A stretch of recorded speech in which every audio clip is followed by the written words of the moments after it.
Mutton curry first time చేసిన పర్ఫెక్ట్గా cook అవ్వాలంటే ఈ రెసిపీ ట్రై చేసి చూడండి.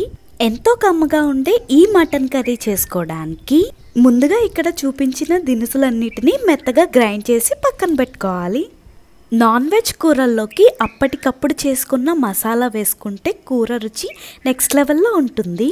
ఇప్పుడు కుక్కర్లో 5 టేబుల్ స్పూన్ల నూనె వేసుకొని అది వేడెక్కిన తర్వాత పచ్చిమిర్చి, కరివేపాకు, ఉల్లిపాయ ముక్కలు వేసుకొని ఉల్లిపాయ ముక్కల్ని పూర్తిగా మగ్గనివ్వాలి. ఇప్పుడు శుభ్రం చేసుకున్న 1/2 కేజీ మటన్, 2 స్పూన్ల అల్లం వెల్లుల్లి పేస్ట్ వేసుకొని మటన్లోంచి ఊరిన నీళ్లు ఎగిరిపోయేంత వరకు ఉడికించుకోవాలి. ఇప్పుడు పసుపు, కారం వేసుకొని పదార్థాలన్నీ కలిసేలాగా బాగా కలుపుకోవాలి.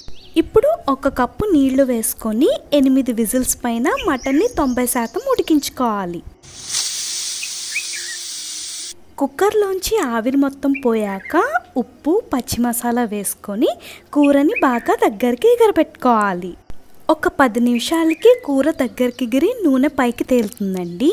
అంతేనండి, మటన్ కర్రీ